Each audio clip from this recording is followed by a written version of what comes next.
Hello students, हम पढ़ रहे हैं अपनी 11th क्लास में बायोलॉजी में इसके पहले हम लोग ने टेक्सोनॉमी और क्लासिफिकेशन ये चैप्टर हमने स्टार्ट किया था। यानी जीव जगत का वर्गीकरण ये चैप्टर हमने स्टार्ट किया था। इसमें हमने ये देख चुके थे कि टेक्सोनॉमी क्या है, यानी वर्गीकरण किसे कहते हैं। तो वर्गीकरण विज्ञान की वह शाखा है जिसके अंतर्गत आप किसी जीव को पहचानते हैं, उसको ग्रुपिंग करते हैं, यानी उनके लक्षणों के आधार पर, उनको गुणों के आधार पर उनको एक समूह में रखते हैं और साथ में उनका नामकरण करते हैं। तो ये कहलाता है जीव जगत का वर्गीकरण या टैक्सोनॉमी। इसके जनक भी आपको बता दिया था, जिसके जनक जो है वो कैरोलस लिनियस है। आज हम देखेंगे इसके आगे कि वर्गीकरण की जो जगत है उसमें किस प्रकार से इनको अलग अलग समूह में डिवाइड किया गया है, क्या क्या वो चीज़ रही है जिससे का इनका वर्गीकरण किया गया है और कौन कौन सी प्रणालियाँ रही हैं। तो आइए हम स्टार्ट करते हैं हमारा चैप्टर। तो इसमें सबसे पहले आए अरस्तु वैज्ञानिक। ये अरस्तु वही हैं जो जीव विज्ञान के जनक हैं। इन्हीं अरस्तु ने सबसे पहले जीवों का वर्गीकरण किया और उन्होंने द्विजगत पद्धति स्टार्ट की या लागू की। तो इसके अंतर्गत क्या था, उन्होंने संसार के सभी जीवों को दो जगत में रखा। वो दो जगत कौन से थे?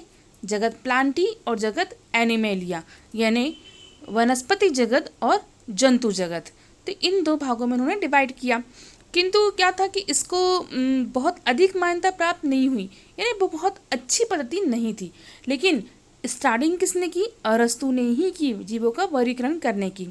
और इसके बारे में जो लिनियस वैज्ञानिक हैं, इन्होंने अपनी पुस्तक सिस्टेमा नेचुरी इसमें उन्होंने इसका वर्णन भी किया है।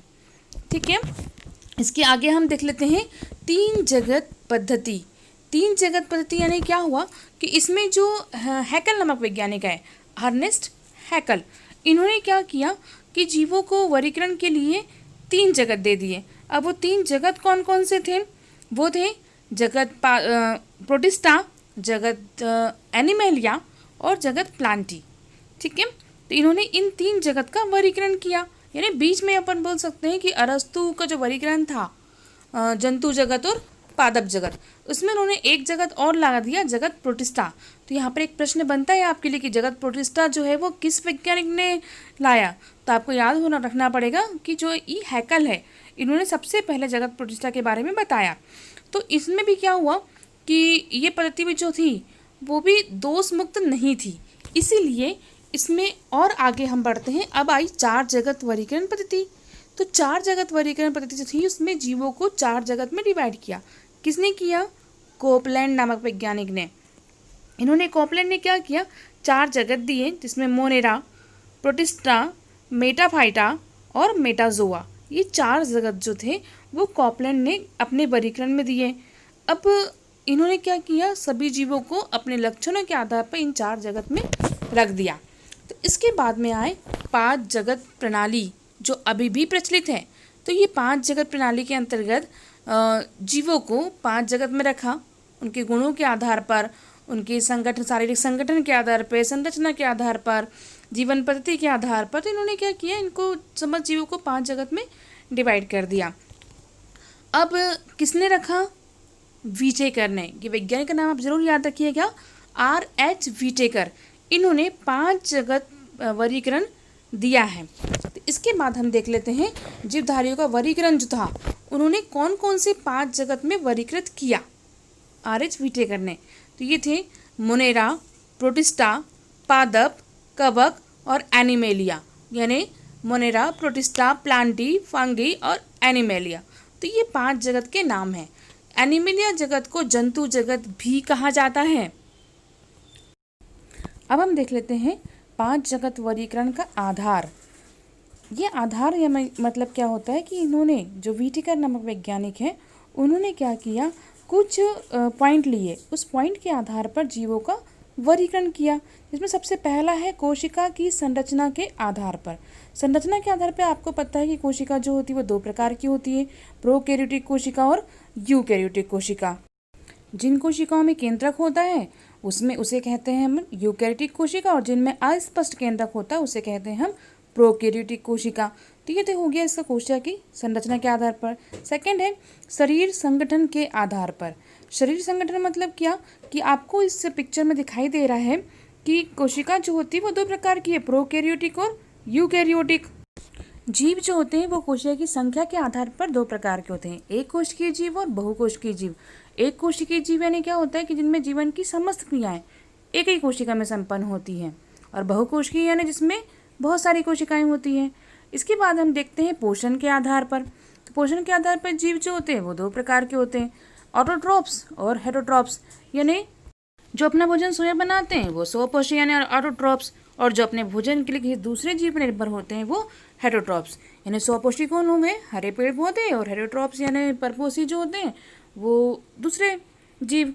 अब इसी के आधार पर जो है वो हमारा अगला पॉइंट है। अगला पॉइंट है जीवन पद्धति।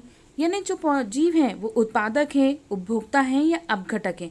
उत्पादक हरे पेड़ पौधे होंगे जो अपना भोजन स्वयं बनाते हैं, उपभोक्ता जो अपने भोजन के दूसरे जीव पर डिपेंड होते हैं, पौधों पर डिपेंड होते हैं, और अपघटक जो मृत सड़े गले पदार्थों को अपने भोजन के रूप में ग्रहण करते हैं।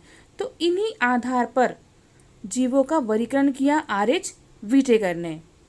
इसके बाद हम देख लेते हैं इन जगतों को के बारे में थोड़ी थोड़ी जानकारी हम प्राप्त कर लेते हैं। जैसे जगत मोनेरा, जगत मोनेरा के अंतर्गत उन्होंने क्या किया, प्रोकैरियोटिक वाले जीवों को रखा गया, जिसमें जीवाणु, शैवाल, माइकोप्लाज्मा ये सब जीवों आते हैं। यानी कुल मिला के आपको ये याद रखना है कि मोनेरा जगत में प्रोकैरियोटिक जीवों को रखा गया। सेकंड जगत था जगत प्रोटिस्टा। इसे डस्टबिन ऑफ क्लासिफिकेशन भी कहते हैं, यानी वर्गीकरण का कूड़ादान। इस जगत में यूकैरियोटिक जीवों को सम्मिलित किया गया था। यानी यहाँ से क्या होता है, यूकैरियोटिक जीव स्टार्ट होते हैं। लेकिन जगत प्रोटिस्टा में उन्होंने एक कोशिकीय जीव को भी रखा था। आपको बताया गया था कि जो यूकैरियोटिक जीव होते हैं वो दो प्रकार के होते हैं, कोशिका के आधार पर या संख्या के आधार पर कोशिका की, एक कोशिकीय और बहुकोशिकीय। तो एक कोशिकीय को कहा था यूनिसेलुलर। तो ये जो जगत प्रोटिस्टा था वो यूकैरियोटिक कोशिका तो स्टार्ट हुई, लेकिन साथ में किस प्रकार के जीव, एक कोशिकीय जीव स्टार्ट हुए। जैसे इसमें आते हैं प्रोटोजोआ, यूग्लिना, अमीबा, पैरामीशियम, इन जीवों को इसमें रखा गया। इसके बाद जगत कवक आता है। इसे मृतोपजीविका जगत भी कहते हैं। क्यों? क्योंकि इसमें ऐसे जीव को रखा गया जो मृत सड़े गले पदार्थों को अपने भोजन के रूप में ग्रहण करते हैं। और इन जगत में जो जीव आते हैं उनके ऊपर काइटिन की कोशिका भित्ति चढ़ी होती है। आप इस चित्र में देख सकते हैं मशरूम जो आप भोजन के रूप में ग्रहण करते हैं, हाई रिच प्रोटीन होता है उसमें, तो ये भी काय में आता है, कवक जगत में। इनके बारे में हम डीपली आगे के वीडियो में देखेंगे। अब हम देखते हैं हम अगला हमारा किंगडम या जगत प्लांटी। जगत प्लांटी में यूकैरियोटिक जीव तो रखे गए थे, लेकिन अब साथ में कौन से जीव आ गए, मल्टी सेलुलर यानी बहुकोशिकीय जीव आए इसमें। और ये जो जगत था वह स्वपोषी का जगत था। स्वपोषी यानी आप जानते हैं पेड़ पौधे में जो होता है क्लोरोफिल होता है, जिसके कारण वो अपना भोजन स्वयं बनाते हैं, तो इसे कहते हैं स्वपोषी जीव। तो स्वपोषी के जीवों का जगत कौन सा है, जगत प्लांटी। इसके बाद में आता है लास्ट जगत है एनिमेलिया जगत। तो एनिमेलिया को ही जंतु जगत कहा जाता है, सबसे बड़ा जगत है ये। और इसमें यूकैरियोटिक कोशिका थे, बहुकोशिकीय जीव थे, लेकिन ये जो जगत था वो परपोषियों का जगत था। परपोषियों का जगत यानी अपने भोजन के लिए ये दूसरे जीवों पर डिपेंड होते थे, निर्भर होते थे। इसमें एग्जाम्पल इसमें हम आते हैं मनुष्य जो है वो इसी जगत के अंदर आता है। इसके अलावा स्पॉन्जेस, कीड़े मकोड़े, फिश, पक्षी, रैप्टिलिया वर्ग के जंतु यानी जो सांप वगैरह आते हैं, वो सब इसी जगत में आते हैं। तो आपको ये चीज़ समझ में आई होगी। 5 जगत है, 5 जगत के नाम मोनेरा, प्रोटिस्टा, कवक, इसी को बोलते हैं फंजाई, प्लांटी और एनिमेलिया। इसकी विशेषताएं भी, मेन विशेषता यही है कि मोनेरा जगत में एक कोशिका वाले जीव थे, लेकिन कोशिका कौन सी थी, प्रोकैरियोटिक। जगत प्रोटिस्टा में एक कोशिकीय जीव वाले थे, लेकिन कोशिका कौन सी आई, यूकैरियोटिक। इसी प्रकार फंजाई में यूकैरियोटिक कोशिका वाले जीव आए, लेकिन साथ में बहुकोशिकीय जीव थे। और ये जगत क्या कहलाता है, मृतोपजीविका जगत। इसके बाद जगत प्लांटी आए, जो यूकैरियोटिक कोशिका वाले जीव थे, साथ में बहुकोशिकीय भी थे, लेकिन जगत कौन सा था, ये स्वपोषियों का जगत। और लास्ट जगत आता है एनिमेलिया जगत यानी जंतु जगत, जिसमें यूकैरियोटिक कोशिका भी थे, बहुकोशिकीय जीव भी थे, लेकिन पोषण के आधार पर हम देखें तो ये विषम पोषी थे, यानी अपने भोजन के लिए किसी दूसरे जीव पर निर्भर थे। आई होप आपको समझ में आ गया होगा। Thank you.